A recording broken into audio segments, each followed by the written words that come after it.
Malam ini, Soyong sedang bermimpi. Dalam mimpi, dia melihat selimut ditarik turun oleh seorang.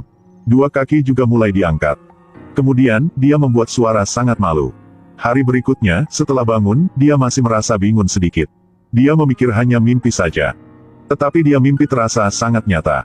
Yang paling penting, dalam mimpi ini, dia sudah mimpi sama beberapa hari. Soyong adalah mahasiswa di universitas. Kelihatan sangat cantik dan pintar. Tetapi hal yang aneh, dia tidak suka dengan siapapun. Sahabat dia mengajak dia ke pesta pada malam. Soyong tidak usah memikir, langsung menolak saja. Hari ini, profesor memanggil Soyong ke kantor. Di sini dia melihat satu gambar yang menjijikkan. Pria ini adalah senior Soyong. Mereka pernah berkencan. Tetapi senior ini juga sama dengan cowok mesum. Mengikuti Soyong dimanapun, kapan saja. Membuat dia tidak bisa tahan dan laporan ke polisi. Oleh karena itu, guru panggil dua orang untuk mengatasi masalah. Tentu saja, Soyong tidak setuju. Dia sangat marah dan langsung pergi. Tidak terduga, senior mesum itu juga mengikuti dia ke sini. Dan duduk di samping dia. Melihat itu, dia segera ambil tas dan pergi. Sampai sekolah juga tidak bisa datang.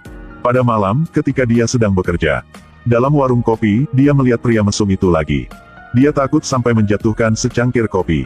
Dia melihat kembali dan tidak melihat pria mesum itu. Pada saat dia pulang, Soyong sedang berjalan kaki.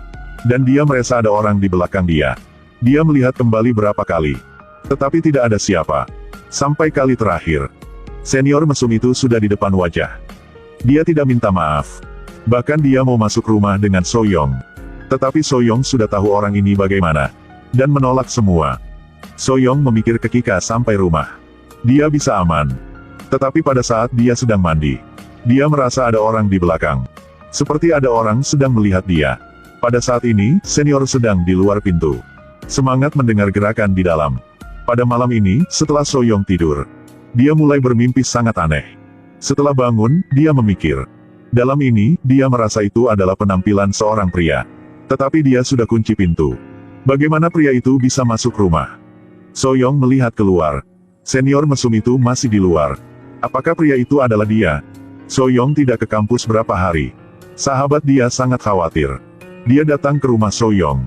Ketuk pintu beberapa kali tetapi tidak ada menjawab. Dia mencari kunci di pot bunga. Baru membuka pintu. Dia sudah melihat Soyong sedang berbaring di lantai. Dalam ruang ini, melihat kaki Soyong. Mungkin dia sedang bermimpi buruk. Sahabat melihat keadaan dia seperti itu. Cepat berlari. Didorong kembali oleh Soyong. Soyong melihat ke arah kanan dan kiri. Akhirnya, dia juga tenang. Dan bertanya sahabat, apakah dia melihat seorang pria atau tidak. Tetapi sahabat menjawab, pada saat dia masuk rumah, dia hanya melihat Soyong saja. Dalam ruang ini, tidak ada orang lain. Soyong memang takut. Dia merasa ada hantu. Tidak tahu ini hantu nyata atau hantu bernafsu. Hanya pada saat dia tidur. Dia langsung kelumpuhan tidur. Pada saat ini, ada seorang wanita masuk ruang. Khawatir dan bertanya Soyong apa kabar. Wanita ini adalah kakak Miyong.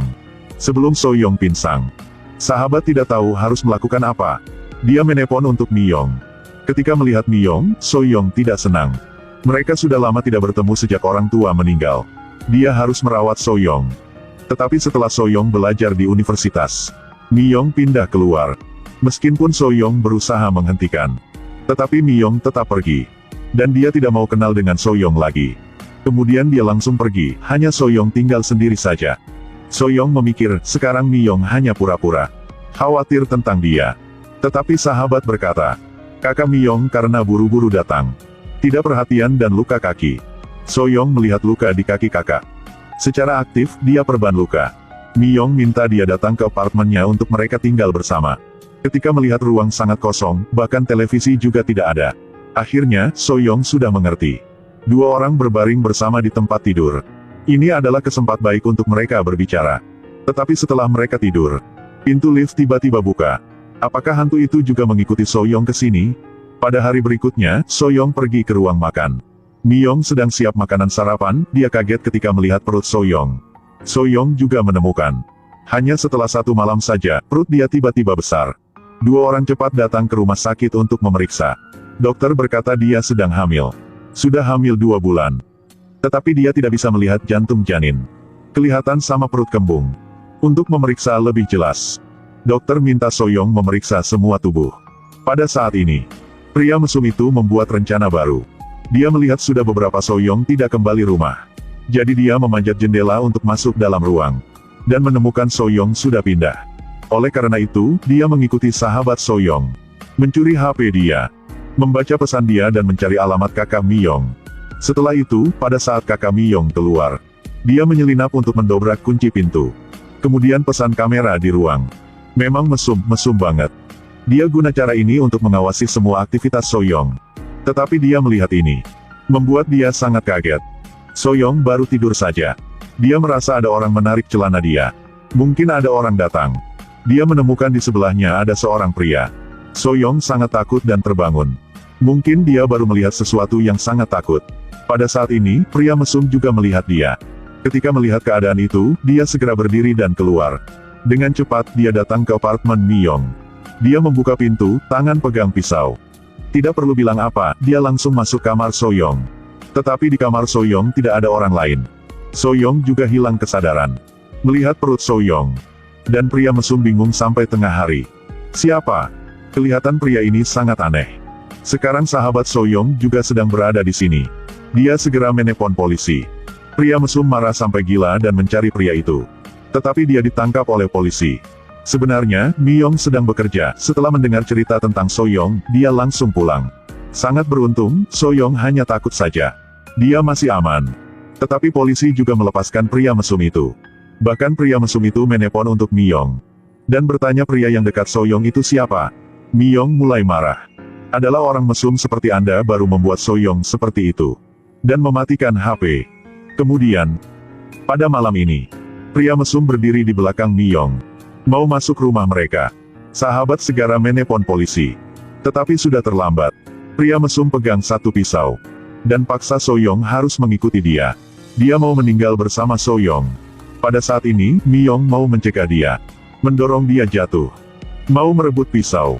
Tetapi pria mesum ini sangat kuat. Sudah menjatuhkan dia dan mencekik dia. Pada waktu bahaya, Soyong pegang pot bunga. Dan memukul di kepala dia. Kemudian dia bersama sahabat membawa Miyong berlari. Tetapi pria mesum pegang kaki Soyong. Dan menarik dia kembali. Kemudian dia menginjak perut. Karena mau selamat adik. Miyong sudah mendorong dia keluar. Tidak ada orang perhatian. Pisau di lantai, tiba-tiba diangkat. Pada saat pria mesum jatuh, pisau itu juga tikam dia. Lalu dia langsung meninggal.